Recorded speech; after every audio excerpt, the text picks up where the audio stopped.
तमाम बयानबाजी और कयासों के बाद यूपी में सपा और कांग्रेस के गठबंधन पर मुहर लग गई।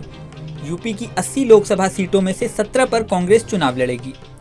बाकी 63 सीटों पर सपा अपने कैंडिडेट उतार सकती है। हालांकि अभी भी कुछ छोटी पार्टियों से गठबंधन की संभावना है। उत्तर प्रदेश के पिछले चुनावों की बात करें तो कभी यूपी की सबसे बड़ी पार्टी रही कांग्रेस अपने अस्तित्व के लिए जूझती नजर आ रही है। ऐसे में सपा को इस गठबंधन से क्या फायदा होगा, यह बड़ा सवाल है। कांग्रेस के पिछले चुनावों के प्रदर्शन पर नजर डालें तो साल 2009 के लोकसभा चुनावों में कांग्रेस ने यूपी की 69 सीटों पर प्रत्याशी उतारा था। कांग्रेस को 18.3% वोट मिले थे और 21 सीटें खाते में आई थीं। इसके बाद 2014 के लोकसभा चुनावों में कांग्रेस ने 67 सीटों पर चुनाव लड़ा, लेकिन सिर्फ 2 पर जीत हासिल हुई। इस बार कांग्रेस का वोटिंग परसेंटेज 7.50 रहा, यानी कांग्रेस का वोटिंग परसेंटेज 10% से भी ज्यादा नीचे गिरा। इसके बाद 2019 के लोकसभा चुनावों में फिर से कांग्रेस 67 सीटों पर चुनाव के मैदान में उतरी। इस बार कांग्रेस 1 सीट ही जीत पाई। वोटिंग परसेंटेज भी 7% से नीचे आ गया। इस तरह साफ है कि कांग्रेस का प्रदर्शन लगातार गिरता जा रहा है। कमाल की बात है कि रायबरेली की सीट, जो पिछली बार की एकमात्र सीट कांग्रेस ने यूपी में जीती थी, वहां से इस बार सोनिया गांधी चुनाव नहीं लड़ रही हैं, जबकि पिछली 4 बार से वही यहां पर सांसद रही हैं। यह सीट ज्यादातर समय कांग्रेस के पास ही रही है। सोनिया गांधी ने इस बार राज्यसभा का रुख कर लिया है। अब सवाल है कि इन हालातों में कांग्रेस से गठबंधन करके सपा को क्या हासिल होगा।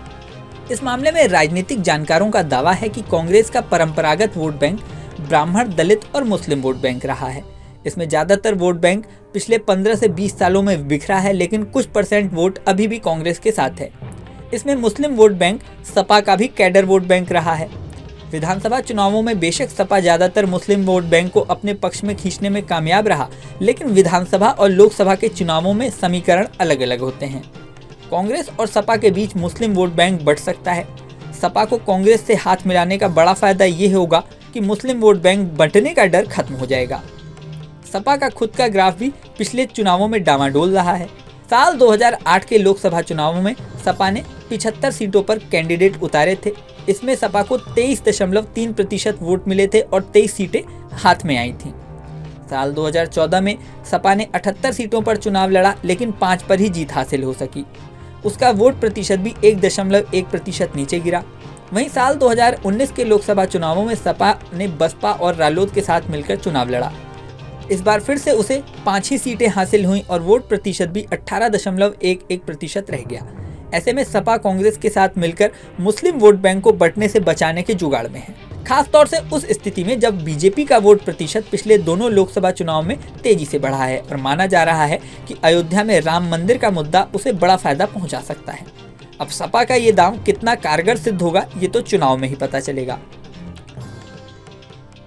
इस वीडियो में फिलहाल इतना ही। जल्दी नया वीडियो लेकर आपके सामने फिर आएंगे। बने रहें न्यूज़ नेशन पर।